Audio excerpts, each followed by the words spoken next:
Donc par autonomie locale, on entend le droit et la capacité effective pour les collectivités locales de régler et de gérer dans le cadre de la loi, sous leur propre responsabilité et au profit de leur population, une part importante des affaires publiques. Donc en fait, cette autonomie, donc, qui est la libre administration, qu'on peut en fait, comparer à la libre administration qui est stipulée par le Code de collectivité locale et par la Constitution tunisienne.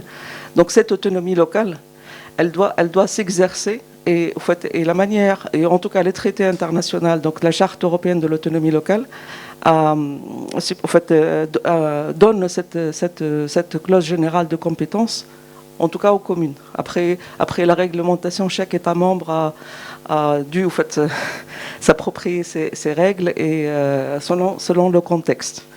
Et cette clause générale de compétence, donc, en fait, elle est expliquée de la façon suivante. Les collectivités locales ont, dans le cadre de la loi, toute latitude pour exercer leur initiative pour toute question qui n'est pas exclue de leur compétence, ni attribuée à une autre autorité. Mais en fait, cette attribution, cette exclusion se fait par la loi ou la Constitution, pas par le texte réglementaire.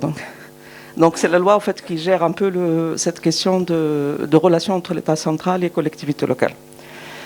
Et en fait, la conséquence de cette clause générale de compétence, elle est très importante, et c'est là où la question se pose ici en Tunisie, c'est qu'un exemple très important de l'exercice de cette clause générale de compétence, c'est la question de développement local.